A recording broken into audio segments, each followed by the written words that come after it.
Hello everyone, this is Erik, the Asian movie enthusiast, and this is my review of Whispering Corridors 6, The Humming, a Korean horror movie from 2021.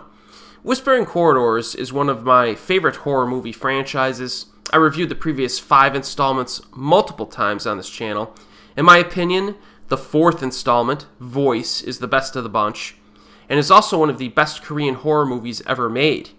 First installment, probably the second best, followed by both the second and third movies, Memento Mori and Wishing Stairs, respectively, which battle each other for that next spot in the rankings. But all 4 movies are really solid. The 5th installment, unfortunately, called Blood Pledge, is by far the worst entry. It's not even close. And the only installment that I did not enjoy. Now, after 12 long years, we get the much-anticipated 6th film of the franchise, The Humming. So how does it compare with its predecessors? Let's find out here. Now, Eun-hee is a middle-aged woman who has, fuzzy memories of her high school days. While seeking psychological treatment to retrieve those lost memories, she takes a job at an all-girls high school where she graduated from all those years ago. Since she began to work there, though, she experiences some strange visions and hallucinations.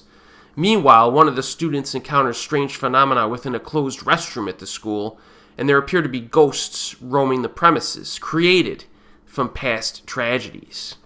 Now, in terms of scare tactics, Whispering Corridors 6 opens with a dead girl hanging in a dimly lit bathroom. It's kind of creepy, pretty good opening, has an atmospheric vibe that you would expect in this franchise, and the idea of whispering corridors within a school at night is portrayed fairly well here.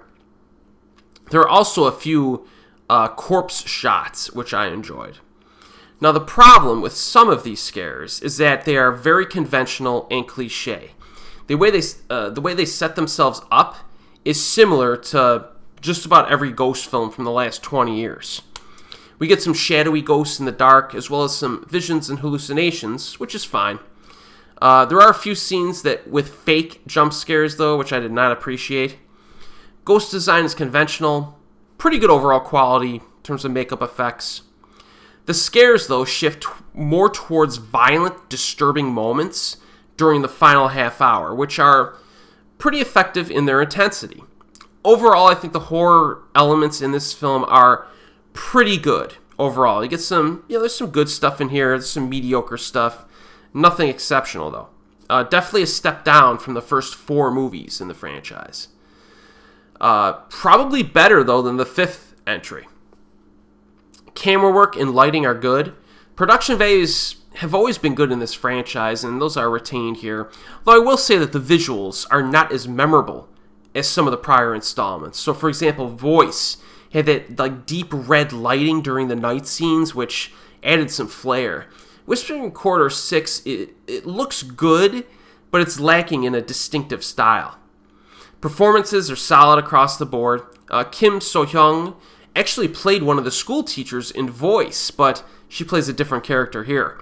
Very good actress who is proficient at playing serious roles, I think. And she carries the movie and gives it a solid dramatic foundation, so that's good. But now we've come to kind of my biggest problems with this movie, the characters and the themes. Now, most of the teen students are not that endearing. This was a serious problem with the 5th installment, Blood Pledge, and that problem continues with this one. These movies used to have a very strong schoolgirl friendship dynamic at their core. It was so strong, in fact, that they had a very intense feel of melancholy and tragedy with a dash even of melodrama in it. And that was the heart of these movies that I haven't really felt since 2005, which was part 4. The 2 most recent installments are more blunt, weaker, and more simplistic friendship dynamics. Part 6 has practically no friendship dynamic at all in the movie, and whatever is present, mostly through a few flashbacks, is pretty thin. It's mostly just conflict here. Now, some of the conflicts and themes are pretty intense, as I've alluded to, but they're also kind of simplistic. You basically get super evil people doing super evil things. I mean, that's what we get here. Villains come off as 100% cartoons with zero depth. The principal is a great non-spoiler example. You know, she's like in the first meeting with the teachers in the film, she's like shoving food in her face and chewing loud. Like what kind of a character is this? She's just like, I don't know, a cartoon, basically. She gets foot massages by the staff, even. I mean, it's that ridiculous. Completely ridiculous stuff. Kind of hand-fisted. The same is true with the other bad guys that show up later on. I mean, they're barely human beings, really.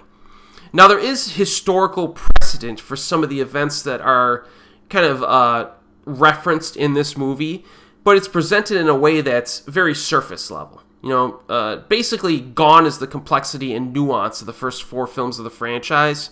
Those movies actually made you think a little bit, you know? So the Whispering Corridors franchise has, in my opinion, up to this point, essentially lost its uniqueness and identity. This is not just another generic ghost in a school franchise, really. It had some very specific characteristics, set itself apart from other films of its kind, and those traits continue to diminish with every passing installment. And I'm not sure if this is because maybe Korean cinema has matured, you know, after their new wave boom in the late 90s, early 2000s. Now we're at a point where every movie needs to be cynical and harp on the point that human beings are terrible, you know, all of the time. I mean, if that's the case, it certainly explains the complete and utter lack of, for example, idealistic romantic comedies from the last decade, which was one of their premier genres of film in the 2000s.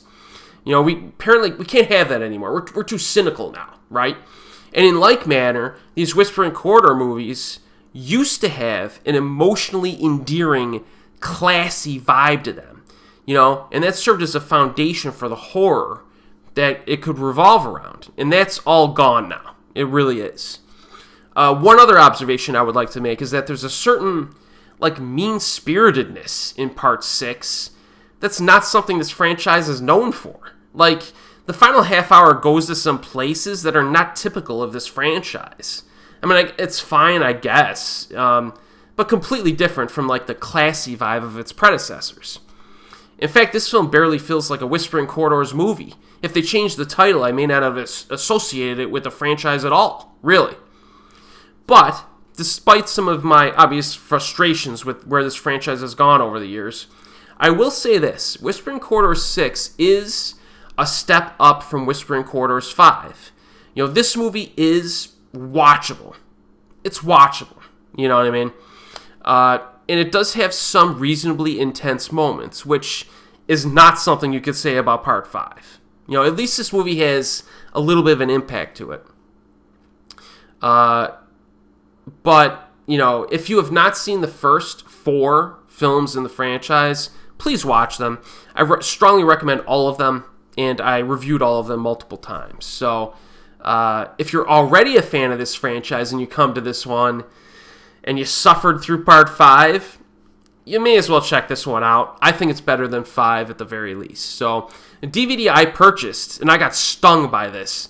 I purchased it on Yes Asia like I do with all of my, you know, Region 3 Korean films.